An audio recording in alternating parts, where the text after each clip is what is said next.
الحمد للہ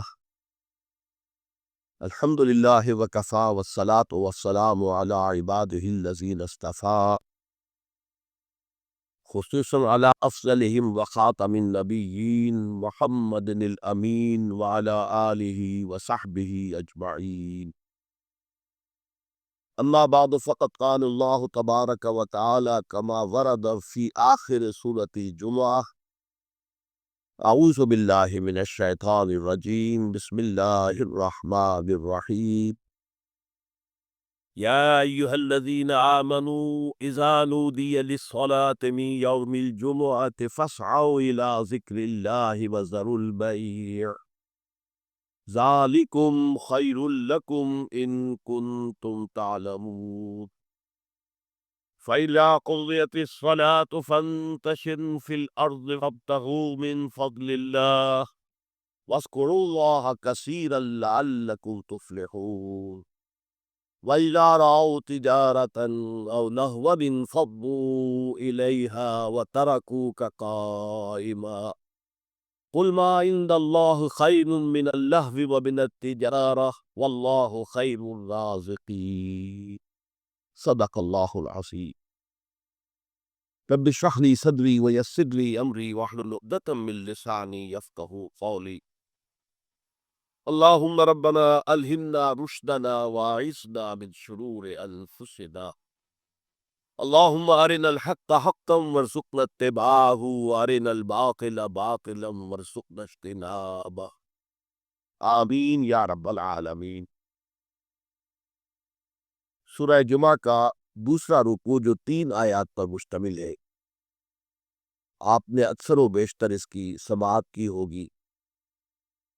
جمعے کی نمازوں میں بھی اس کو پڑھا جاتا ہے، خطبات میں پڑھا جاتا ہے۔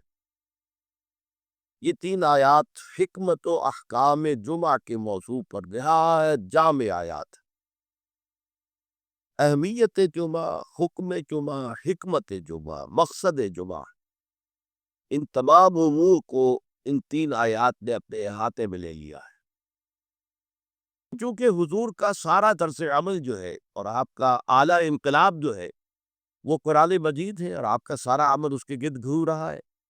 دعوت و تربیت و تزکیہ کا سارا نظام قرآن کے گرد ہے۔ هو الذی بعث فی الامیین رسولا منہم یتلو علیہم آیاتہ ویزکیہم ویعلمہم الکتاب والحکمہ۔ لہذا کس کتاب ہی کی جب اسلامی کوئی ریاست یا نظام قائم ہو جائے تو اس کتاب کی تعلیم کو مسلسل امت میں جاری رکھنا، تاکہ وہ تعلیم جو ہے عام ہوتی رہے، پھیلتی رہے، اس کو تازہ کیا جاتا رہے، اس کے لیے نظام جمعہ تجویز کیا گیا، ہفتہ وار اجتماع۔ اب اس کو نوٹ کر لیجئے کہ نہ تو وہاں پریس تھا کہ کتابیں ہوں، رسالے ہوں، اخبار ہو، نہ وہاں ریڈیو، نہ وہاں ٹیلی ویژن، نہ وہاں اسکول، نہ وہاں کالج، نہ یونیورسٹیاں۔ تو تعلیم کا نظام کیا تھا؟ اچھا، تعلیم ایک تو ہوتی ہے بچوں کی تعلیم، اس کا تو بہت آسان کام ہوتا ہے، لیکن تعلیم بالغہ، انقلاب جو ہے وہ در حقیقت زیادہ تعلیم بالغہ پر زور دیتا ہے۔ ایک جو بھی انقلابی جو رہنما ہے، لیڈر ہے،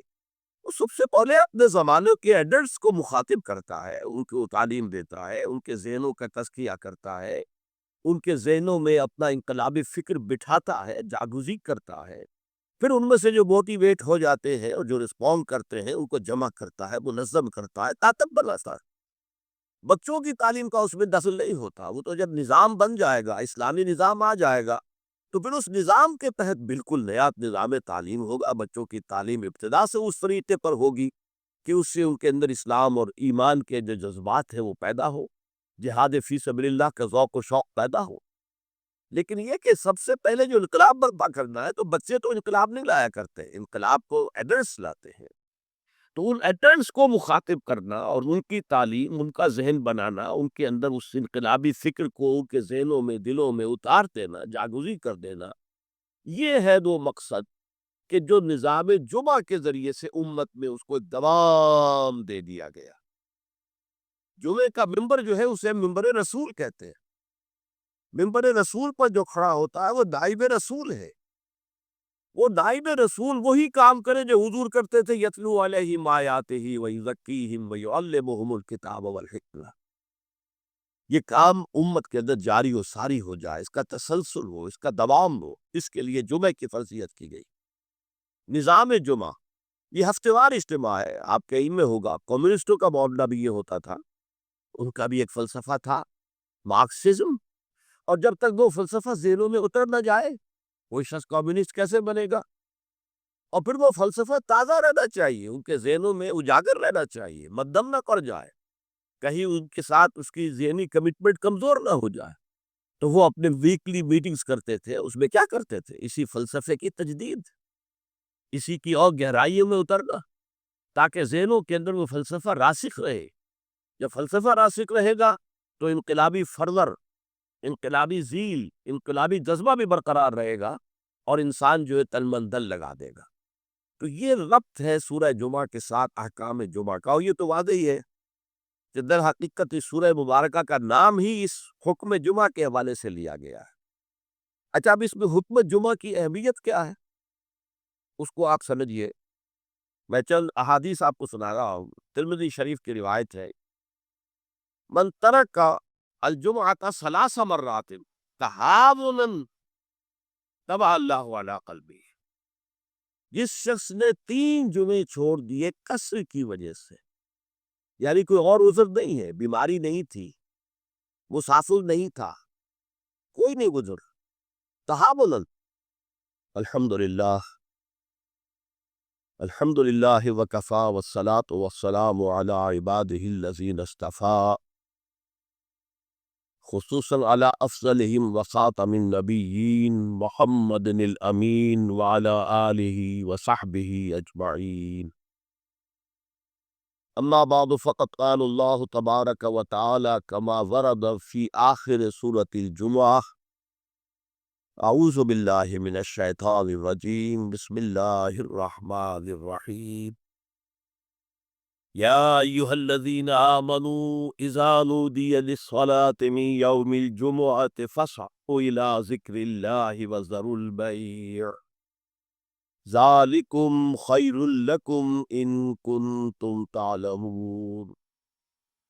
فإذا قضيت الصلاة فانتشروا في الأرض وابتغوا من فضل الله واذكروا الله كثيرا لعلكم تفلحون، وإذا رأوا تجارة أو لهوا انفضوا إليها وتركوك قائما، قل ما عند الله خير من اللهو ومن التجارة والله خير الرازقين، صدق اللہ العظیم۔ رب اشرح لي صدري ويسر لي أمري واحلل عقدة من لساني يفقهوا قولي، اللهم ربنا ألهمنا رشدنا وأعصمنا من شرور أنفسنا، اللهم أرنا الحق حقا وارزقنا اتباعه وأرنا الباطل باطلا وارزقنا اجتنابه، آمین یا رب العالمین۔ سورہ جمعہ کا دوسرا رکوع جو 3 آیات پر مشتمل ہے، آپ نے اکثر و بیشتر اس کی سماعت کی ہوگی، جمعے کی نمازوں میں بھی اس کو پڑھا جاتا ہے، خطبات میں پڑھا جاتا ہے۔ یہ 3 آیات حکمت و احکام جمعہ کے موضوع پر نہایت جامع آیات ہیں۔ اہمیت جمعہ، حکم جمعہ، حکمت جمعہ، مقصد جمعہ، ان تمام امور کو ان 3 آیات نے اپنے احاطے میں لے لیا ہے۔ کیونکہ حضور کا سارا طرز عمل جو ہے اور آپ کا اعلیٰ انقلاب جو ہے وہ قرآن مجید ہے، اور آپ کا سارا عمل اس کے گرد گھوم رہا ہے۔ دعوت و تربیت و تزکیہ کا سارا نظام قرآن کے گرد ہے۔ هو الذی بعث فی الامیین رسولا منہم یتلو علیہم آیاتہ ویزکیہم ویعلمہم الکتاب والحکمہ۔ لہذا اس کتاب ہی کی جب اسلامی کوئی ریاست یا نظام قائم ہو جائے تو اس کتاب کی تعلیم کو مسلسل امت میں جاری رکھنا، تاکہ وہ تعلیم جو ہے عام ہوتی رہے، پھیلتی رہے، اس کو تازہ کیا جاتا رہے، اس کے لیے نظام جمعہ تجویز کیا گیا، ہفتے وار اجتماع۔ اب اس کو نوٹ کر لیجئے کہ نہ تو وہاں پرس تھا کہ کتابیں ہوں، رسالے ہوں، اخبار ہوں، نہ وہاں ریڈیو، نہ وہاں ٹیلی ویژن، نہ وہاں اسکول، نہ وہاں کالج، نہ یونیورسٹی. تو تعلیم کا نظام کیا تھا؟ اچھا، تعلیم ایک تو ہوتی ہے بچوں کی تعلیم، اس کا تو بہت آسان کام ہوتا ہے. لیکن تعلیم بالغہ، انقلاب جو ہے وہ در حقیقت زیادہ تعلیم بالغہ پر زور دیتا ہے. ایک جو بھی انقلابی جو رہنما ہے، لیڈر ہے، وہ سب سے پہلے اپنے زمانے کے ایڈلٹس کو مخاطب کرتا ہے، ان کو تعلیم دیتا ہے، ان کے ذہنوں کا تزکیہ کرتا ہے، ان کے ذہنوں میں اپنا انقلابی فکر بٹھاتا ہے، جاگوزی کرتا ہے. پھر ان میں سے جو موٹیویٹ ہو جاتے ہیں اور جو رسپونڈ کرتے ہیں ان کو جمع کرتا ہے، منظم کرتا ہے، طاقت بناتا ہے. بچوں کی تعلیم کا اس میں دخل نہیں ہوتا. وہ تو جب نظام بن جائے گا، اسلامی نظام آ جائے گا، تو پھر اس نظام کے تحت بالکل نیا نظام تعلیم ہوگا. بچوں کی تعلیم ابتدا سے اس طریقے پر ہوگی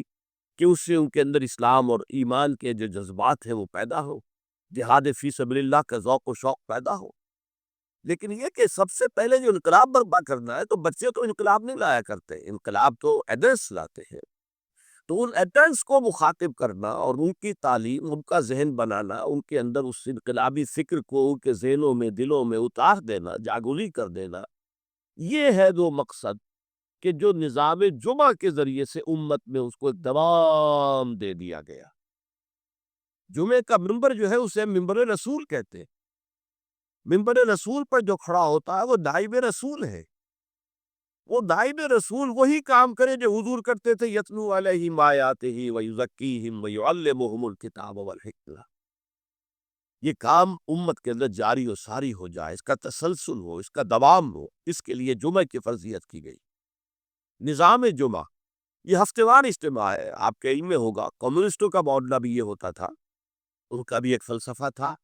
مارکسزم. اور جب تک وہ فلسفہ ذہنوں میں اتر نہ جائے، کوئی شخص کمیونسٹ کیسے بنے گا؟ اور پھر وہ فلسفہ تازہ رہنا چاہیے، ان کے ذہنوں میں اجاگر رہنا چاہیے، مدم نہ پڑ جائے، کہیں ان کے ساتھ اس کی ذہنی کمٹمنٹ کمزور نہ ہو جائے. تو وہ اپنے ویکلی میٹنگز کرتے تھے. اس میں کیا کرتے تھے؟ اسی فلسفے کی تجدید، اسی کی اور گہرائیوں میں اترنا، تاکہ ذہنوں کے اندر وہ فلسفہ راسخ رہے. جب فلسفہ راسخ رہے گا تو انقلابی فردر،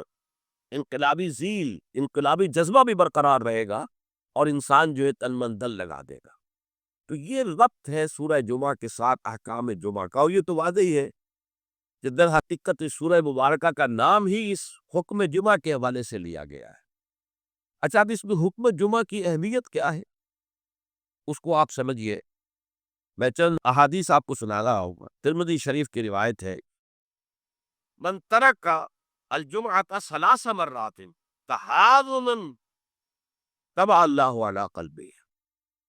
جس شخص نے 3 جمعے چھوڑ دیے کسر کی وجہ سے، یعنی کوئی اور عذر نہیں ہے، بیماری نہیں تھی، مسافر نہیں تھا، کوئی نہیں عذر، تحاولا، بس وہ اس کی اہمیت کو نہ سمجھتے ہوئے، اس کو کہتے ہیں ہوم، جو آسانی سی بات ہو، بس کوئی اہمیت نہ ہو جس کی، تم تحاولا طبع اللہ علی قلبی، اللہ تعالیٰ اس کے دل پر مہر کرتے. اور یہ مہر کب دینا؟ وہ بدترین سزا ہے جو بدترین کافروں کو دنیا میں دی جاتی ہے. ختم اللہ علی قلوبہم وطبع اللہ علی قلوبہم، یہ بدترین کافروں کی سزا ہے. جو مسلمان جمعے کی اہمیت کو نظر انداز کرتے ہوئے بغیر کسی عذر کے اگر وہ جمعہ چھوڑ دے گا 3 جمعے، تو اس کے دل پر مہر ہو جائے گی.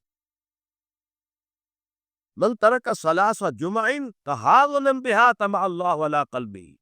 پہلی روایت ترمذی کی تھی، یہ ابو داؤد اور نسائی کی ہے. وقال مالک، امام مالک نے موطا میں جو بات کہی ہے وہ یہ ہے کہ لا ادری عن النبی صلی اللہ علیہ وسلم ابلا الا انہ صفوان ابن سلیم رضی اللہ عنہ قال من ترک الجمعۃ ثلاثا من غیر عذر ولا علت طبع اللہ علی قلبہ. امام مالک نے جو ان کی کتاب مشہور ہے الموطا، حدیث کا پہلا مجموعہ، حدیث اور فقہ دونوں کا، اس میں کہتے ہیں امام مالک کہ میں یہ تو نہیں کہہ سکتا کہ یہ صفوان ابن سلیم نے رضی اللہ عنہ حضور سے سن کر کہا یا خود کہا، لیکن ان کا قول یہ ہے کہ جس نے بھی 3 جمعے ترک کر دیے بغیر کسی عذر کے، بغیر کسی بیماری کے، طبع اللہ علی قلبہ، اللہ تعالیٰ اس کے دل کے اوپر مہر کر دے گا۔ اور سب سے سخت حدیث یہ صحیح مسلم کی ہے، عبداللہ ابن عمرو ابن العاص اور ابو ہریرہ دونوں سے مروی ہے رضی اللہ تعالی عنہما، انہما سمع النبی صلی اللہ علیہ وسلم، یہاں بالکل یہ مرفوع حدیث ہے کہ ان دونوں نے سنا حضور سے یہ فرماتے ہوئے، لَيَنْتَهِيَنَّ الْأَقْوَامُ مِنْ غَدَرِ الْجُمُعَاتِ اور لَيَخْتِمَنَّ اللَّهُ عَلَىٰ قُلُوبِهِمْ ثُمَّ لَيَكُونُنَّ مِنَ الْغَافِلِينَ، لوگ باز آ جائیں اپنی جمعے کی نماز کو ترک کرنے سے، ورنہ لازماً اللہ تعالیٰ ان کے دل پر ختم کر دے گا، بور لگا دے گا۔ یہ وہی لفظ ہے جو سورہ بقرہ کی ابتدا میں آیا ہے، ان الذین کفروا سواء علیہم انذرتہم ام لم تنذرہم لا یؤمنون ختم اللہ علی قلوبہم وعلی سمعہم وعلی ابصارہم غشاوہ، پھر وہ غافلوں میں سے ہو جائیں گے۔ اسی صحیح مسلم میں حضرت عبداللہ ابن مسعود سے ایک اور روایت ہے، ان النبی قال لقوم یتخلفون عن الجمعۃ لقد حممت ان آمر رجلا یصلی بالناس ثم احرق علی رجال یتخلفون عن الجمعۃ بیوتہم، حضور نے فرمایا میرا یہ دل چاہتا ہے کہ میں کسی اور شخص کو امامت کے لیے کھڑا کر دوں اور ان لوگوں کے گھروں میں جا کر ان کے سمیت آگ لگا دوں کہ جو جمعے کے اندر حاضر نہیں ہوتے۔ اب آپ ایک طرف حضور کی شخصیت کو دیکھیں، آپ کے اندر نرمی تھی، رقت تھی، شفقت تھی، محبت تھی، رأفت تھی، لیکن دوسری طرف سختی کا یہ عالم ہے کہ جمعے کی اہمیت، تاکہ معلوم ہو جائے کہ جمعے کی اہمیت کیا ہے۔ یا ایھا الذین آمنوا اذا نودی للصلاۃ من یوم الجمعۃ فاسعوا الی ذکر اللہ وذروا البیع، اے ایمان کے دعوے دارو، جب پکارا جائے نماز کے لیے جمعے کے دن، مراد ہے نماز جمعہ۔ ویسے تو ظاہر بات ہے کہ اذان تو فجر کی بھی ہوگی، عصر کی بھی، مغرب کی بھی، عشاء کی بھی، یہاں مراد کیا ہے؟ نماز جمعہ کے لیے جب اذان دی جائے فاسعوا الی ذکر اللہ، لفظی ترجمہ تو ہوگا تو پھر دوڑ پڑو اللہ کے ذکر کی طرف، صحیح کے معنی دوڑنا ہے، لیکن یہ کہ چونکہ حضور نے صلی اللہ علیہ وسلم دوڑنے سے منع کیا ہے، لہذا لپ کو یعنی ہمتاً متوجہ ہو جاؤ۔ اب کوئی کاروبار دنیاوی تمہیں ذرا اس گاہک کو نپٹا لوں، پھر نہیں، فوراً کاروبار بند۔ فرمایا فاسعوا الی ذکر اللہ وذروا البیع، کاروبار چھوڑ دو، ذالکم خیر لکم ان کنتم تعلمون، یہی تمہارے لیے بہتر ہے اگر تم سمجھو۔ اب دیکھیے، غور کیجئے اس میں کہ ہو سکتا ہے کوئی شخص، کوئی دکاندار بیچارہ صبح سے بیٹھا تھا، کوئی گاہک نہیں آیا، عین جس وقت گاہک دکان میں داخل ہوا اسی وقت اب اذان جمعہ کی آواز آ گئی۔ اب بڑے سخت امتحان میں ہے وہ، لیکن فرمایا گیا ذالکم خیر لکم، بظاہر گھاٹے کا سودا ہے، صبح سے بیکار بیٹھے سے کوئی گاہک نہیں تھا، اب آیا ہو تو نماز کی اذان آ گئی، چھوڑ کے جانا پڑے گا۔ ظلم ہے، کاروبار چھوڑ دینا یہ لازم ہے، یہ حکم ہے، یہ واجب ہے، فرض ہے چھوڑ دینا،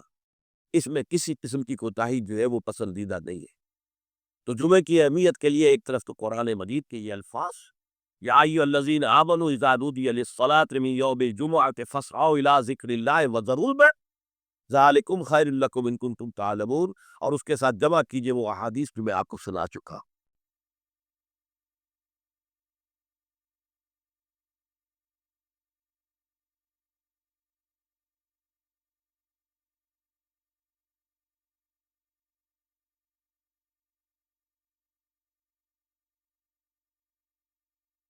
الحمدللہ،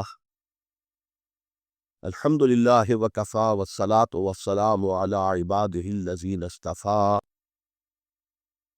خصوصاً علی افضلہم وخاتم النبیین محمد الامین وعلی آلہ وصحبہ اجمعین۔ اما بعد فقد قال اللہ تبارک وتعالی کما ورد فی آخر سورۃ الجمعہ،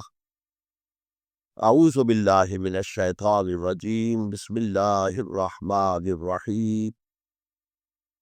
یا ایھا الذین آمنوا اذا نودی للصلاۃ من یوم الجمعۃ فاسعوا الی ذکر اللہ وذروا البیع ذالکم خیر لکم ان کنتم تعلمون، فإذا قضيت الصلاة فانتشروا في الأرض وابتغوا من فضل الله واذکروا اللہ کثیرا لعلکم تفلحون وَإِذَا رَأَوْا تِجَارَةً أَوْ لَهْوًا انفضوا إِلَيْهَا وَتَرَكُوكَ قَائِمًا قُلْ مَا عِندَ اللَّهِ خَيْرٌ مِّنَ اللَّهْوِ وَمِنَ التِّجَارَةِ وَاللَّهُ خَيْرُ الرَّازِقِينَ صدق اللہ العظیم۔ رب اشرح لي صدری ويسر لي أمری واحلل عقدة من لسانی یفقہوا قولی۔ اللہم ربنا الہمنا رشدنا واعصمنا من شرور انفسنا، اللہم ارنا الحق حقا وارزقنا اتباعہ وارنا الباطل باطلا وارزقنا اجتنابہ، آمین یا رب العالمین۔ سورہ جمعہ کا دوسرا رکوع جو 3 آیات پر مشتمل ہے، آپ نے اکثر و بیشتر اس کی سماعت کی ہوگی۔ جمعے کی نمازوں میں بھی اس کو پڑھا جاتا ہے، خطبات میں پڑھا جاتا ہے۔ یہ 3 آیات حکمت و احکام جمعہ کے موضوع پر نہایت جامع آیات ہیں۔ اہمیت جمعہ، حکم جمعہ، حکمت جمعہ، مقصد جمعہ، ان تمام امور کو ان 3 آیات نے اپنے احاطے میں لے لیا ہے۔ چونکہ حضور کا سارا درس عمل جو ہے اور آپ کا اعلیٰ انقلاب جو ہے وہ قرآن مجید ہے، اور آپ کا سارا عمل اس کے گرد گھوم رہا ہے۔ دعوت و تربیت و تزکیہ کا سارا نظام قرآن کے گرد ہے۔ هو الذی بعث فی الامیین رسولا منہم یتلو علیہم آیاتہ ویزکیہم ویعلمہم الکتاب والحکمہ۔ لہذا کس کتاب ہی کی جب اسلامی کوئی ریاست یا نظام قائم ہو جائے تو اس کتاب کی تعلیم کو مسلسل امت میں جاری رکھنا، تاکہ وہ تعلیم جو ہے عام ہوتی رہے، پھیلتی رہے، اس کو تازہ کیا جاتا رہے، اس کے لیے نظام جمعہ تجویز کیا گیا، ہفتے وار اجتماع۔ اب اس کو نوٹ کر لیجئے کہ نہ تو وہاں پریس تھا کہ کتابیں ہوں، رسالے ہوں، اخبار ہوں، نہ وہاں ریڈیو، نہ وہاں ٹیلی ویژن، نہ وہاں اسکول، نہ وہاں کالج، نہ یونیورسٹی۔ تو تعلیم کا نظام کیا تھا؟ اچھا، تعلیم ایک تو ہوتی ہے بچوں کی تعلیم، اس کا تو بہت آسان کام ہوتا ہے، لیکن تعلیم بالغہ، انقلاب جو ہے وہ در حقیقت زیادہ تعلیم بالغہ پر زور دیتا ہے۔ ایک جو بھی انقلابی جو رہنما ہے، لیڈر ہے، وہ سب سے پہلے اپنے زمانے کے ایڈلٹس کو مخاطب کرتا ہے، ان کو تعلیم دیتا ہے، ان کے ذہنوں کا تزکیہ کرتا ہے، ان کے ذہنوں میں اپنا انقلابی فکر بٹھاتا ہے، جاگزی کرتا ہے، پھر ان میں سے جو موٹیویٹ ہو جاتے ہیں اور جو رسپونڈ کرتے ہیں ان کو جمع کرتا ہے، منظم کرتا ہے، طاقت بناتا ہے۔ بچوں کی تعلیم کا اس میں دخل نہیں ہوتا، وہ تو جب نظام بن جائے گا، اسلامی نظام آ جائے گا تو پھر اس نظام کے تحت بالکل نیا نظام تعلیم ہوگا۔ بچوں کی تعلیم ابتدا سے اس طریقے پر ہوگی کہ اس سے ان کے اندر اسلام اور ایمان کے جو جذبات ہیں وہ پیدا ہو، جہاد فی سبیل اللہ کا ذوق و شوق پیدا ہو۔ لیکن یہ کہ سب سے پہلے جو انقلاب برپا کرنا ہے، تو بچے تو انقلاب نہیں لایا کرتے، انقلاب تو ایڈلٹس لاتے ہیں۔ تو ان ایڈلٹس کو مخاطب کرنا اور ان کی تعلیم، ان کا ذہن بنانا، ان کے اندر اس انقلابی فکر کو ان کے ذہنوں میں، دلوں میں اتار دینا، جاگزی کر دینا، یہ ہے وہ مقصد کہ جو نظام جمعہ کے ذریعے سے امت میں اس کو دوام دے دیا گیا۔ جمعہ کا ممبر جو ہے اسے ممبر رسول کہتے ہیں۔ ممبر رسول پر جو کھڑا ہوتا ہے وہ نائب رسول ہے۔ وہ نائب رسول وہی کام کرے جو حضور کرتے تھے، یتلو علیہم آیاتہ ویزکیہم ویعلمہم الکتاب والحکمہ۔ یہ کام امت کے اندر جاری و ساری ہو جائے، اس کا تسلسل ہو، اس کا دوام ہو، اس کے لیے جمعہ کی فرضیت کی گئی۔ نظام جمعہ یہ ہفتے وار اجتماع ہے۔ آپ کے علم میں ہوگا کمیونسٹوں کا معاملہ بھی یہ ہوتا تھا، ان کا بھی ایک فلسفہ تھا، مارکسزم، اور جب تک وہ فلسفہ ذہنوں میں اتر نہ جائے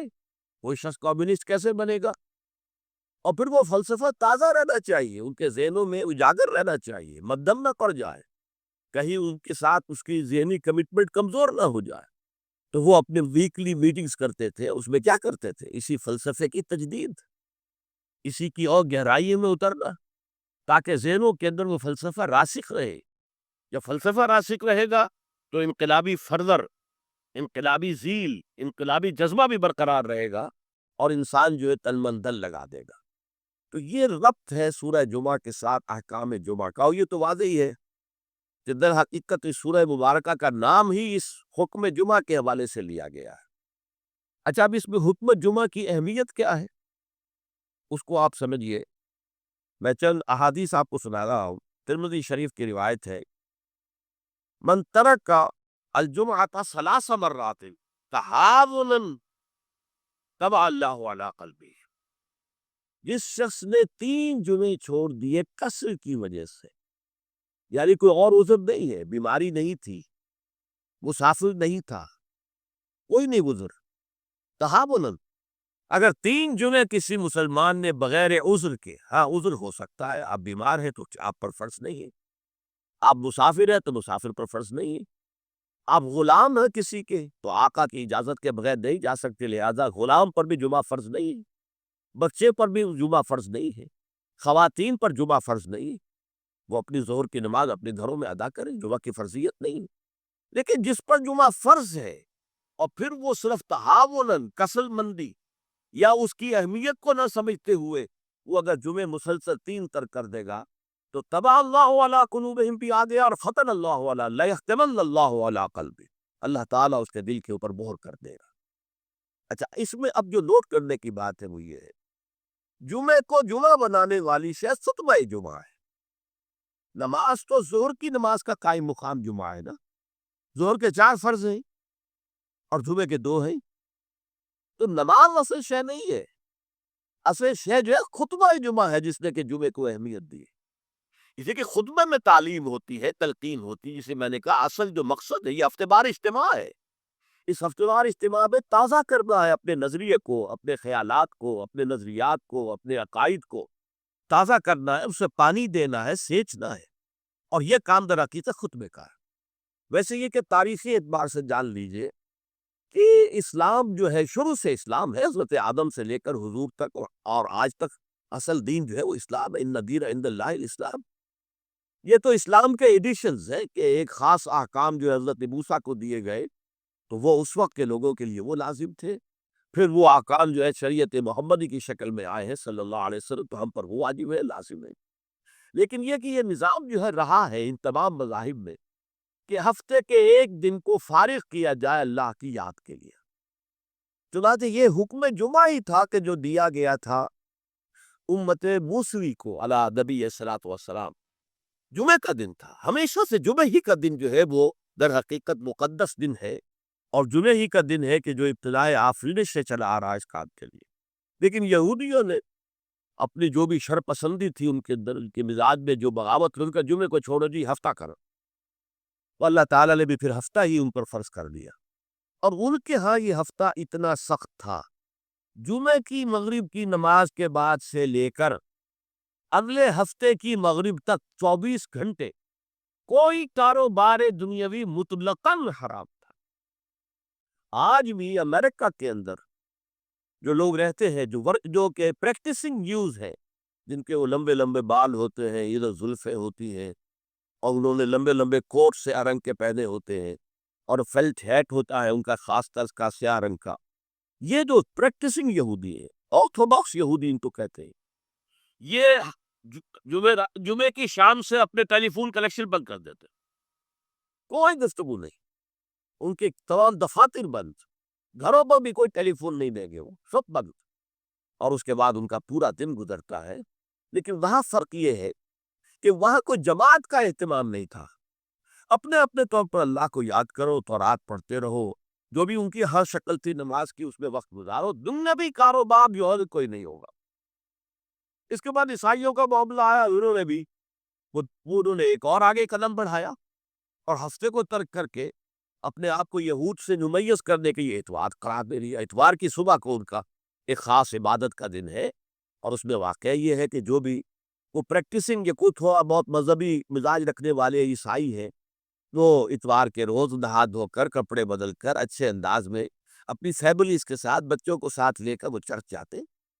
وہاں ان کی جو بھی نماز ہے وہ نماز پڑھتے ہیں، ان کا جو بھی پادری ہے وہ خطبہ دیتا ہے، سربند ہوتا ہے، تو یہ ان کے لیے اتوار کا دن ہے۔ اس کے بعد جب یہ دونوں تہذیبیں جمع ہو گئی، یہودی جو ہے انہوں نے گویا کہ غلبہ حاصل کر لیا عیسائیوں پر، تو اب انہوں نے ویکینڈ کر لیا، سیٹرڈے اور سنڈے بوتھ، تاکہ دونوں کے دونوں کور ہو جائیں۔ یہودیوں کا معاملہ بھی آ گیا، عیسائیوں کا بھی آ گیا۔ حضور صلی اللہ علیہ وسلم کی امت کے لیے دو کام کیے گئے، ایک تو گویا کہ منفی ہوگا، ایک مثبت ہوگا۔ منفی کام یہ کہ پورے دن جمعے کے کاروبار کو حرام نہیں کیا گیا، بلکہ حرام کاروبار ہے صرف اذان جمعہ سے لے کر جمعے کی نماز کے ادا ہو جانے تک، بس اس دوران میں کاروبار دنیاوی مطلقاً حرام۔ کوئی کاروبار آپ جائز سے جائز کاروبار کر رہے، صحیح سے صحیح کاروبار کر رہے، لیکن وہ بھی حرام ہے تو اس وقت اگر آپ نے کیا ہے جبکہ جمعے کی اذان ہو چکی ہے اور جبکہ نماز ابھی ادا ہو رہی ہے، اس دوران حرام۔ لیکن باقی جن کے اندر حرمت نہیں رکھی ہے، البتہ میں ابھی آپ کو بتاؤں گا، تشویق یہ ہے کہ صبح سے لے کر جمعے تک کا وقت جو ہے یاد الہی میں بسر کیا جائے، تشویق اور ترغیب ہے۔ اس لیے کہ اگلی آیت میں ہم پڑھیں گے کہ جب جمعہ کی نماز ادا ہو چکے تو تم منتشر ہو سکتے ہو زمین میں اور جاؤ اور اپنے کاروبار میں لگ جاؤ۔ لیکن جمعہ سے قبل کے بارے میں کچھ نہیں کہا، نہ تو یہ کہا کہ کاروبار نہیں کر سکتے، نہ یہ کہا کہ کرو جاؤ تمہیں اجازت ہے، نہیں، وہاں سکوت اختیار کیا قرآن نے۔ فَإِذَا قُضِيَتِ الصَّلَاةُ فَانتَشِرُوا فِي الْأَرْضِ وَابْتَغُوا مِن فَضْلِ اللَّهِ، جب نماز ادا ہو چکے تو تم زمین میں منتشر ہو سکتے ہو۔ یہاں پر بھی اگرچہ وجوب کا لفظ آیا ہے کہ فَانتَشِرُوا، منتشر ہو جاؤ، لیکن یہاں جو ہے مانا ہے تمام علماء نے کہ یہ وجوب جو ہے یہ کسی شے کی فرضیت کے لیے نہیں ہے کہ لاہمن جمعے کے بعد منتشر ہو جانا ضروری ہے، بلکہ استحباب ہے، جا سکتے ہو، اجازت ہے، مباح ہے۔ کاروبار کی حرمت کا معاملہ ختم ہو گیا جیسے ہی جمعے کی نماز ادا ہو چکی، اب آپ جائیں اپنے دفتر میں جائیں، اپنے کاروبار میں جائیں، اپنے دکان پر جائیں، کوئی اعتراض نہیں۔ لیکن یہ ہے کہ جہاں تک پہلے کا وقت ہے اس کے بارے میں کوئی بات نہیں آئی، یہ احادیث میں آئی ہے اور اسے تبکیر کہتے ہیں۔ پسندیدہ یہ ہے کہ جمعے کی صبح ہی سے انسان جو ہے وہ اس کام میں مصروف ہو جائے جو کام یہودیوں کے ہاں تھا پورے یوم سبت میں، اسے تبکیر کہتے ہیں۔ ایک حدیث موجود ہے حضور صلی اللہ علیہ وسلم کی تشویق کے ترجمے میں، حضرت مالک لائے ہوئے اسے ان مولا ابی بکر ابن عبد الرحمن ابن ابی صالح سمان عن ابی ہریرہ ان رسول اللہ صلی اللہ علیہ وسلم قال من اغتسل یوم الجمعہ، غسل جنابت ہے، جس شخص نے جمعے کے روز غسل کیا، وہ جو کہ لاپاکی جنابت کی حالت میں غسل کیا جاتا ہے، کمپلیٹ غسل، اچھی طرح غسل، ثم راح فی الساعۃ الاولی، پھر جو شخص پہلی گھڑی میں پہنچ گیا مسجد میں، فکانما قرب بدنۃ، تو ایسے ہے کہ جیسے اس نے ایک اونٹ قربان کیا اللہ کی راہ میں، صدقہ دیا۔ ومن راح فی الساعۃ الثانیۃ، جو دوسرے گھنٹے میں دوسری گھڑی میں گیا، فکانما قرب ببقرۃ، تو ایسے ہے جیسے کہ ایک گائے اس نے اللہ کی راہ میں صدقہ کر دی اور ذبح کر دی، خیرات کر دی۔ ومن راح فی الساعۃ الثالثۃ، اور جو تیسری گھڑی میں تیسرے گھنٹے میں گیا، فکانما قرب بشاۃ او قرن، پھر یہ اس کے برابر ہوگا کہ گویا کہ کسی نے ایک بکری اللہ کی راہ میں ذبح کر دی، صدقہ کر دی، یا کوئی میڈھا کر دیا۔ ومن راح فی الساعۃ السابعۃ، اور جو گیا چوتھے گھنٹے میں چوتھی گھڑی میں، فکانما قرب دجاجۃ، تو یہ اس کے برابر ہے کہ گویا کہ اس نے ایک مرغی جو ہے اللہ کی راہ میں دے دی، خیرات کر دی۔ ومن راح فی الساعۃ الخامسۃ، اور جو پانچویں ساعت میں گیا، فکانما قرب بیضۃ، تو وہ ایسے ہے گویا کہ اس نے ایک انڈا اللہ کی راہ میں خیرات کر دیا۔ فَإِذَا خَرَجَ الْإِمَامُ، تو جب امام نکل آئے، حضرت الملائکہ یسمعون الذکر، تو اب فرشتے، ایک اور روایت میں الفاظ آئے ہیں جو فرشتے بیٹھے ہوتے ہیں حاضری درج کرنے کے لیے، فلاں آ گیا، فلاں آ گیا، یہ چوتھی ساتھ میں آیا، یہ تیسری میں آیا، یہ دوسری میں آیا، یہ پانچویں میں آیا، تو فرشتے اپنے وہ رجسٹر بند کر کے، اور وہ خود الذکر، یعنی وہ جو امام خطبہ دیتا وہ الذکر ہے، اس خطبے کی طرف وہ ہمتاً متوجہ ہو جاتے۔ چنانچہ ایک تو یہ بات جان لیجئے کہ اس کے بارے میں امام الہند حضرت شاہ ولی اللہ دہلوی رحمۃ اللہ علیہ کی رائے ہے کہ اس سے مراد یہ نہیں ہے کہ فجر کی نماز کے بعد طلوع آفتاب کے بعد پہلا گھنٹہ، پھر اس کے بعد دوسرا، پھر اس کا تیسرا، پھر اس کا چوتھا، پانچواں، بلکہ یہ زوال کے بعد سے خفیف ساعات ہے، یعنی زوال سے وقت شروع ہوا، سورج جو ہے وہ نصف النہار سے ذرا ڈل کا لدلوک الشمس، تو اس کے ساتھ ہی جمعے کا وقت شروع ہو گیا۔ تو اس وقت سے پہلی ساعت دوسری ساعت گویا کہ یہاں ساعت سے مراد گھنٹہ نہیں ہے بلکہ کوئی اور لطیف قسم کا پیمانہ وقت کا ہے۔ یہ شاہ ولی اللہ کی رائے ہے جو انہوں نے اپنی مصفہ میں بھی اور مصوہ میں بھی، شاہ ولی اللہ کے نزدیک بڑی اہم کتاب جو ہے حدیث کی وہ موطا ہے، انہوں نے اس کی ایک شرح فارسی میں لکھی ہے اور ایک شرح عربی میں لکھی ہے۔ ان دونوں لوگوں نے یہ رائے ظاہر کی، لیکن بہت سے علماء کی رائے ہے کہ نہیں، جو ہمارا ساعت کا نظام ہو اسی پر اس کو شمار کیا جائے گا۔ لیکن اس پر بھی اجماع ہے کہ جو اس کے بعد بھی آتا ہے جمعہ تو اس کا بھی ہو جائے گا، جمعے کی فضیلت سے اسے کوئی حصہ نہیں ملے گا، جمعے کی برکات سے اسے کوئی حصہ نہیں ملے گا، جمعے کا جو خاص مقام اور مرتبہ ہے اس کے حیثیت سے وہ محروم رہے گا، لیکن جہاں تک فرضیت جمعہ ہے وہ اس فضیلت جمعہ جو ہے وہ اس کی طرف سے ادا ہو جائے گی۔ لیکن یہ منظر میں نے اپنی آنکھوں سے دیکھا ہے اپنے بچپن میں، اور وہ یہ سرسا ایک جگہ تھی، وہ تحصیل تھی ضلع حصار کی، وہاں میری بسم اللہ ہوئی، پھر وہ نورانی قاعدے سے ہماری تعلیم شروع ہوئی۔ تو جس مسجد میں یہ سارا کام ہو رہا تھا بڑے مرکزی مقام پر وہ مسجد تھی، کبھی کبھی اب بھی مجھے خواب میں وہ مسجد آتی ہے، اور اس مسجد میں جمعے کے دن میری اپنی جو مشاہدے کی بات ہے کہ یوں سمجھیے اشراق کے بعد سے لوگوں کی آمد شروع ہو جاتی تھی، اور دیہات سے لوگ آیا کرتے تھے۔ وہاں ایک خاص قوم تھی، غالباً وہ ارائی تھے، اس رائف علاقے کے ارائیوں کو وہ پچادے کہتے تھے، جیسے کہ راجپوتوں کو رانگڑ کہا جاتا ہے، لیکن یہ کہ وہ لوگ آتے تھے اونٹوں پر سوار ہو کر، آس پاس صحرا کا علاقہ تھا، سفید کپڑے، سفید کرتے، سفید ان کے تیبند اور سفید ان کے صافے، اونٹوں کے اوپر سوار چلے آ رہے چلے آ رہے چلے آ رہے، اس لیے کہ دیہات میں جمعہ نہیں ہوتا، اور اس وقت اس پر سختی کے ساتھ عمل ہوتا تھا کہ اصل میں جمعہ جو ہے وہ شہر میں ہے۔ تو وہ آتے تھے اور مسجد جو ہے وہ بس صبح ہی سے بھر جاتی تھی، کہیں ایک جگہ وہ شخص کھڑا آواز کہہ رہا ہے، کچھ لوگ اس کے گرد جمع ہے، کہیں کوئی شخص بیٹھے ہوا قرآن خود ہی پڑھ رہا ہے، کوئی نوافل پڑھ رہا ہے۔ یہ نقشہ میں نے اپنی آنکھ سے دیکھا ہے، بچپن کا یہ نقشہ۔ اب وہ معاملہ ختم ہو گیا، بالکل ختم ہو گیا۔ اب تو بھاگ دور کر کے جو ہے وہ لوگ جمعے میں پہنچتے بھی اس وقت ہے جبکہ وہ عربی کا خطبہ شروع ہونے والا ہو، اس لیے کہ عام طور پر تقریروں کے اندر کوئی خاص مواد ہوتا نہیں ہے، یا فرقہ واریت کی تبلیغ ہو رہی ہوتی ہے، یا سیاسی مسائل کے اوپر دھواں دار تقریریں ہوتی ہیں، لوگوں کو اس سے دلچسپی نہیں۔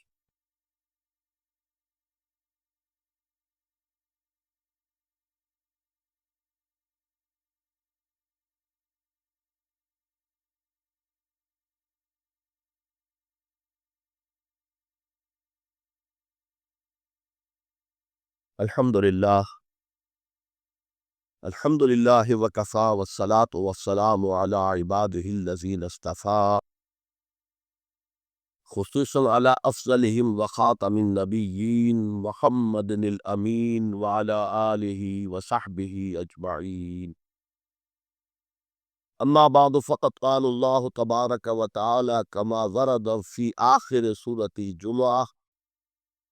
اعوذ باللہ من الشیطان الرجیم، بسم اللہ الرحمن الرحیم، یا ایہا الذین آمنوا اذا نودی للصلاة من یوم الجمعة فاسعوا الی ذکر اللہ وذروا البیع، ذالکم خیر لکم ان کنتم تعلمون، فَإِذَا قُضِيَتِ الصَّلَاةُ فَانتَشِرُوا فِي الْأَرْضِ وَابْتَغُوا مِنْ فَضْلِ اللَّهِ وَاذْكُرُوا اللَّهَ كَثِيرًا لَعَلَّكُمْ تُفْلِحُونَ، وَإِذَا رَأَوْا تِجَارَةً أَوْ لَهْوًا انفَضُّوا إِلَيْهَا وَتَرَكُوكَ قَائِمًا، قُلْ مَا عِندَ اللَّهِ خَيْرٌ مِّنَ اللَّهْوِ وَمِنَ التِّجَارَةِ وَاللَّهُ خَيْرُ الرَّازِقِينَ۔ صدق اللہ العظیم۔ رب اشرح لي صدري ويسر لي امري واحلل عقدة من لساني يفقهوا قولي، اللهم ربنا الهمنا رشدنا واعصمنا من شرور انفسنا، اللهم ارنا الحق حقا وارزقنا اتباعه وارنا الباطل باطلا وارزقنا اجتنابه، آمین یا رب العالمین۔ سورہ جمعہ کا دوسرا رکوع جو 3 آیات پر مشتمل ہے، آپ نے اکثر و بیشتر اس کی سماعت کی ہوگی، جمعے کی نمازوں میں بھی اس کو پڑھا جاتا ہے، خطبات میں پڑھا جاتا ہے۔ یہ تین آیات حکمت و احکام جمعہ کے موضوع پر نہایت جامع آیات ہیں۔ اہمیت جمعہ، حکم جمعہ، حکمت جمعہ، مقصد جمعہ، ان تمام امور کو ان تین آیات نے اپنے احاطے میں لے لیا ہے۔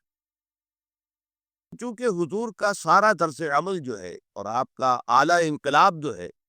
وہ قرآن مجید ہے، اور آپ کا سارا عمل اس کے گرد گھوم رہا ہے۔ دعوت و تربیت و تزکیہ کا سارا نظام قرآن کے گرد ہے۔ هو الذی بعث فی الامیین رسولا منہم یتلو علیہم آیاتہ ویزکیہم ویعلمہم الکتاب والحکمہ۔ لہذا کس کتاب ہی کی جب اسلامی کوئی ریاست یا نظام قائم ہو جائے تو اس کتاب کی تعلیم کو مسلسل امت میں جاری رکھنا، تاکہ وہ تعلیم جو ہے عام ہوتی رہے، پھیلتی رہے، اس کو تازہ کیا جاتا رہے، اس کے لیے نظام جمعہ تجویز کیا گیا، ہفتے وار اجتماع۔ اب اس کو نوٹ کر لیجئے کہ نہ تو وہاں پریس تھا کہ کتابیں ہوں، رسالے ہوں، اخبار ہوں، نہ وہاں ریڈیو، نہ وہاں ٹیلی ویژن، نہ وہاں اسکول، نہ وہاں کالج، نہ یونیورسٹیاں۔ تو تعلیم کا نظام کیا تھا؟ اچھا، تعلیم میں تو ہوتی ہے بچوں کی تعلیم، اس کا تو بہت آسان کام ہوتا ہے، لیکن تعلیم بالغہ، انقلاب جو ہے وہ در حقیقت زیادہ تعلیم بالغہ پر زور دیتا ہے۔ ایک جو بھی انقلابی جو رہنما ہے، لیڈر ہے، وہ سب سے پہلے اپنے زمانے کے ایڈلٹس کو مخاطب کرتا ہے، ان کو تعلیم دیتا ہے، ان کے ذہنوں کا تزکیہ کرتا ہے، ان کے ذہنوں میں اپنا انقلابی فکر بٹھاتا ہے، جاگوزی کرتا ہے، پھر ان میں سے جو موٹیویٹ ہو جاتے ہیں اور جو رسپونڈ کرتے ہیں ان کو جمع کرتا ہے، منظم کرتا ہے، طاقت بناتا ہے۔ بچوں کی تعلیم کا اس میں دخل نہیں ہوتا، وہ تو جب نظام بن جائے گا، اسلامی نظام آ جائے گا تو پھر اس نظام کے تحت بالکل نیا نظام تعلیم ہوگا۔ بچوں کی تعلیم ابتدا سے اس طریقے پر ہوگی کہ اس سے ان کے اندر اسلام اور ایمان کے جو جذبات ہیں وہ پیدا ہو، جہاد فی سبیل اللہ کا ذوق و شوق پیدا ہو۔ لیکن یہ کہ سب سے پہلے جو انقلاب برپا کرنا ہے، تو بچے تو انقلاب نہیں لایا کرتے، انقلاب تو ایڈلٹس لاتے ہیں۔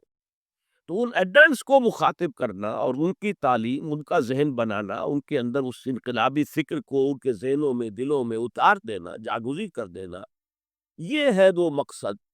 کہ جو نظام جمعہ کے ذریعے سے امت میں اس کو ایک دوام دے دیا گیا۔ جمعے کا ممبر جو ہے اسے ممبر رسول کہتے ہیں۔ ممبر رسول پر جو کھڑا ہوتا ہے وہ نائب رسول ہے۔ وہ نائب رسول وہی کام کرے جو حضور کرتے تھے، یتلو علیہم آیاتہ ویزکیہم ویعلمہم الکتاب والحکمہ۔ یہ کام امت کے اندر جاری و ساری ہو جائے، اس کا تسلسل ہو، اس کا دوام ہو، اس کے لیے جمعہ کی فرضیت کی گئی۔ نظام جمعہ یہ ہفتے وار اجتماع ہے، آپ کے علم میں ہوگا کمیونسٹوں کا معاملہ بھی یہ ہوتا تھا، ان کا بھی ایک فلسفہ تھا، مارکسزم، اور جب تک وہ فلسفہ ذہنوں میں اتر نہ جائے وہ شخص کمیونسٹ کیسے بنے گا؟ اور پھر وہ فلسفہ تازہ رہنا چاہیے، ان کے ذہنوں میں اجاگر رہنا چاہیے، مدم نہ پڑ جائے، کہیں ان کے ساتھ اس کی ذہنی کمٹمنٹ کمزور نہ ہو جائے۔ تو وہ اپنے ویکلی میٹنگز کرتے تھے، اس میں کیا کرتے تھے؟ اسی فلسفے کی تجدید، اسی کی اور گہرائیوں میں اترنا، تاکہ ذہنوں کے اندر وہ فلسفہ راسخ رہے۔ جب فلسفہ راسخ رہے گا تو انقلابی فرور، انقلابی ذیل، انقلابی جذبہ بھی برقرار رہے گا،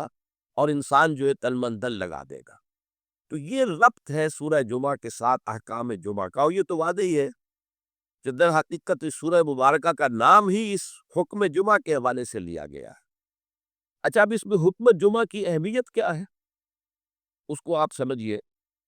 میں چند احادیث آپ کو سنا رہا ہوں۔ ترمذی شریف کی روایت ہے،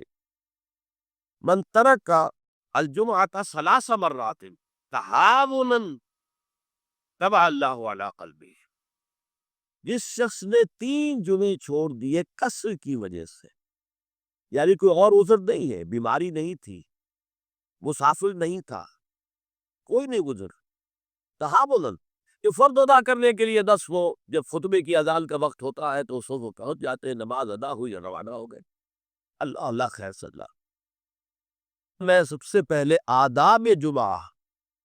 اس کے عنوان سے عرض کر رہا ہوں کہ جمعے کے روز غسل واجب ہے تقریباً، علی کل محتلم، یہ حضور کے الفاظ یہ ہے، غسل الجمعہ کے واجب علی کل محتلم، جو بھی بالغ ہو چکا ہے مرد، عورت پر تو ظاہر بات ہے کہ جمعہ فرض ہے ہی نہیں، جیسا کہ میں عرض کر چکا ہوں، اس کے لیے جمعے کا غسل واجب ہے۔ اور اندازہ یہ ہوتا ہے، میں یقین سے تو نہیں کہہ سکتا، کہ جیسے ہی جمعے کے لیے روانگی ہو اس وقت غسل کیا جائے۔ پھر حضور نے یہ بھی فرمایا ہے کہ اچھے کپڑے پہن کر جاؤ، دھلے ہوئے کپڑے پہن کر جاؤ۔ آپ نے فرمایا کہ کیا تم میں سے کسی شخص کے لیے یہ ممکن نہیں ہے کہ اپنے جو محنت کے کپڑے ہوتے ہیں، محنت یعنی جب کہ مشقت کرتا ہے، ایک لوہار بیٹھا ہوا ہے اور وہ بتی کے سامنے بیٹھ کر کام کر رہا ہے، تو پسینے آئیں گے اس سے، کپڑوں میں بدبو ہو جائے گی پسینے کی، پھر اس کے اوپر سیاہ داغ پڑے ہوں گے، میلے ہوں گے، تو یہ اس کا لباس ہے محنت کا۔ یا کوئی کاریگر ہے، مکان کی تعمیر میں لگا ہوا ہے، ظاہر بات ہے جب وہ یہ کام کر رہا ہے، گارے کے دھبے ہوں گے، کچھ اور ہوگا،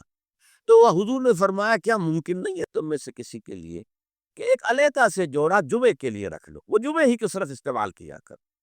وہ تمہارے محنت کے کپڑے نہ ہو کہ جن میں تم محنت اور مشقت کرتے ہو، بلکہ وہ علیحدہ سے ایک جوڑا ہو، اس کو فراہم کر کے رکھ لو۔ پھر یہ بھی فرمایا گیا کہ تیل لگاؤ، بالوں کے اندر تیل لگاؤ، دہن، اور یہ بھی فرمایا گیا کہ کوئی خوشبو ہے تو خوشبو لگاؤ۔ وہ سب کس لیے؟ کہ جو ماحول ہو جمعے کا وہ معطر ماحول ہو، ایسا نہ ہو کہ پسینوں کی بدبوؤں کی وجہ سے طبیعت ملغز ہو رہی ہو لوگوں کی، نہیں، بلکہ یہ کہ بڑا خوشگوار ماحول ہو، خوشبو ہو اس کے اندر، اور یہ کہ کپڑے اچھے پہن کر لوگ بیٹھے ہوئے ہو، بلکہ اسے کہا گیا الجمعۃ عید المسلمین، یہ افروزہ عید ہے در حقیقت، یہ مسلمانوں کو عید کی طرح اسے جو ہے وہ منانا چاہیے، سیلیبریٹ کرنا چاہیے۔ جیسے عید کو آپ کپڑے جو ہے غسل کرتے ہیں، صبح کپڑے بدلتے ہیں، خوشبو لگاتے ہیں، پھر جاتے ہیں مسجد کو، عیدگاہ کو، ایسے ہی معاملہ ہونا چاہیے جمعے کا۔ یہ عید المسلمین ہے، یہ گویا کہ ہفتے وار عید ہے مسلمانوں کی۔ پھر اسی میں ایک آداب میں سے یہ ہے کہ جب تم مسجد میں جاؤ تو لوگوں کو پھلانگتے ہوئے اگلی صفوں میں نہ جاؤ، بلکہ عام جو ہے ہدایت ہے وہ یہ ہے کہ بھئی پہلے اپنی صف ابھی لوگ پوری کر لے، پھر دوسری میں بیٹھے، پھر تیسری میں بیٹھے، تاکہ لوگوں کو ضرورت ہی محسوس نہ ہو۔ تو وہ دیکھتے ہیں کہ اگلی صف میں جگہ خالی ہے تو پھر وہ لوگوں پہ پھلانگتے ہوئے جاتے ہیں، لیکن بہر صورت پھلانگتے ہوئے یا لوگوں کو علیحدہ کر کے پھر اپنے لیے جگہ بنانا، یہ جو ہے اس سے منع کیا گیا۔ خاموشی سے جہاں جگہ تمہیں مل رہی ہے بیٹھ جاؤ، اور پھر اسی میں سے انصات ہے، خاموش رہو، گفتگو نہ ہو۔ یہاں تک کہ حضرت ابو ہریرہ سے یہ روایت ہے ترمذی اور نسائی اور دوسری کتابوں کے اندر، ان رسول اللہ صلی اللہ علیہ وسلم قال اذا قلت لصاحبك یوم الجمعہ کے انصت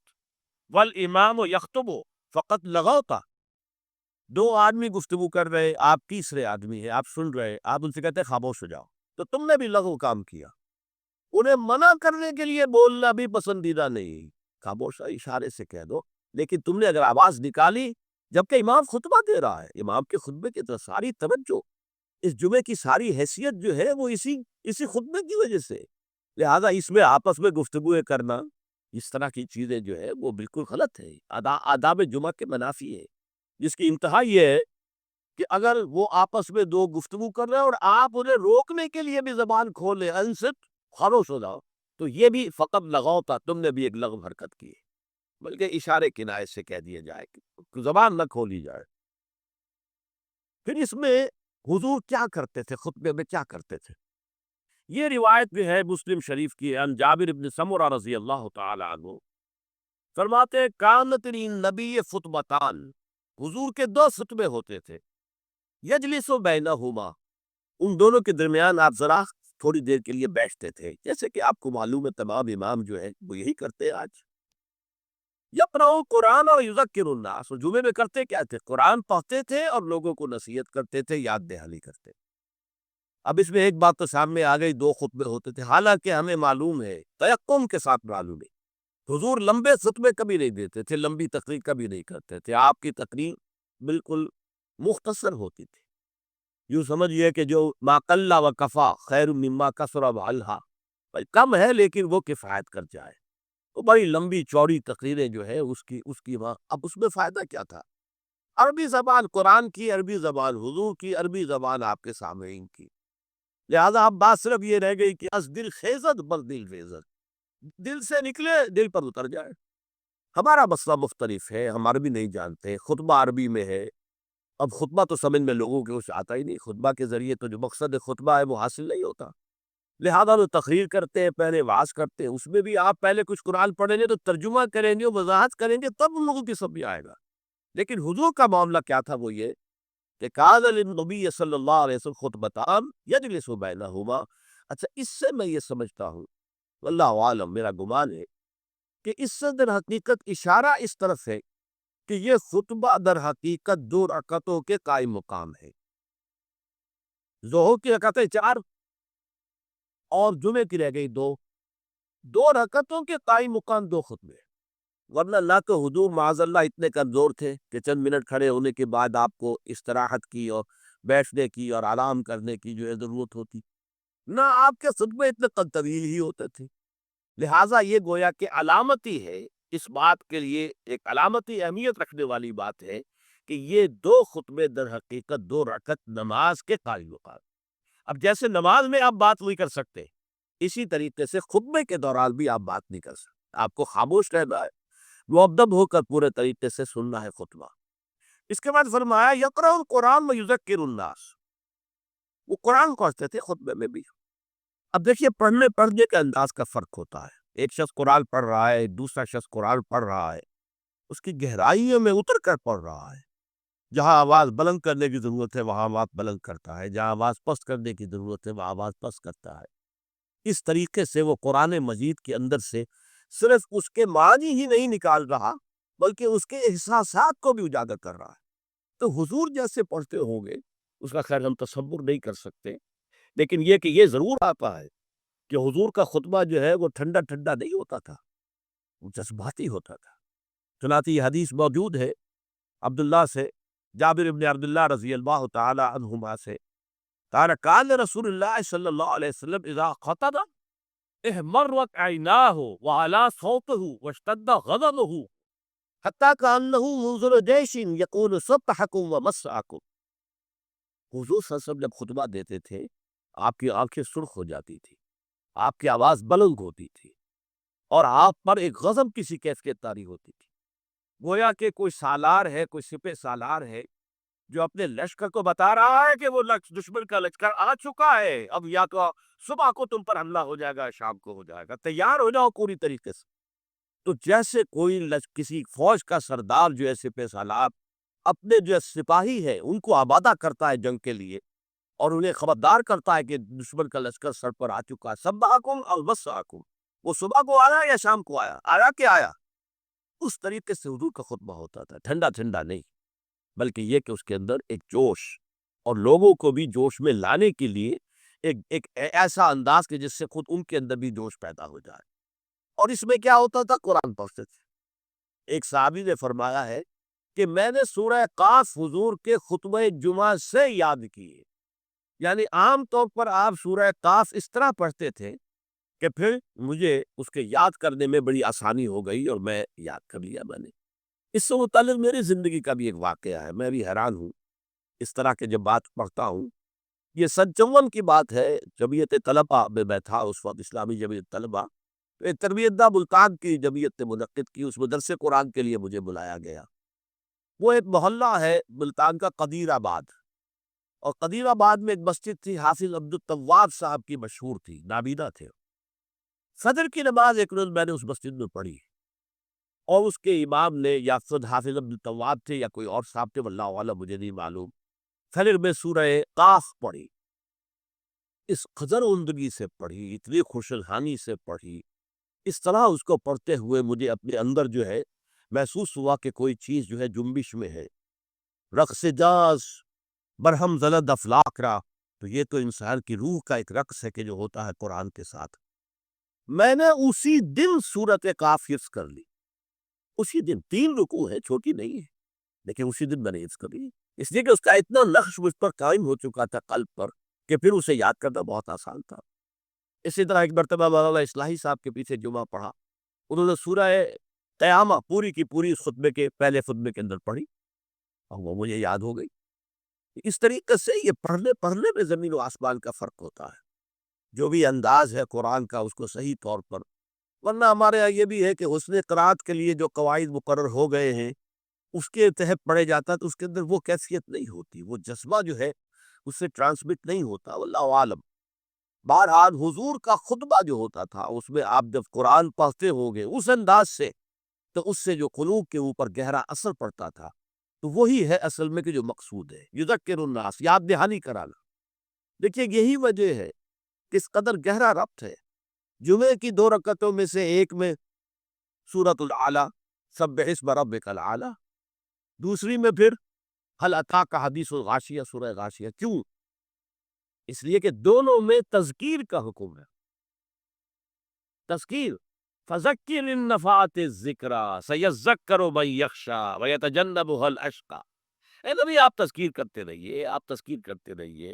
اور وہ تذکیر جو ہے وہ مفید ہو جائے گی ان لوگوں کے لیے جن کے اندر کچھ بھی رمق ہے ایمان کی، اس تذکیر سے ان کا ایمان تازہ ہو جائے گا، اور ان کے اندر جو ہے وہ ایمانی جذبات و کیفیات جو ہے وہ اثر نو پوری دہار پر آ جائے۔ اسی طریقے سے فذکر، سورہ غاشیہ میں فرمایا فذکر انما انت مذکر لست علیہم بمسیطر۔ اے نبی آپ یاد دہانی کرائیے، اور آپ جو ہے ان کے اوپر کوئی ٹھیکیدار تو نہیں ہے، ان کے اوپر آپ کو ذمہ دار نہیں بنا دیے گئے، وہ داروغہ نہیں بنا دیے گئے کہ لازماً آپ انہیں ہدایت پر لے آئے، لیکن یاد دہانی کرائیے۔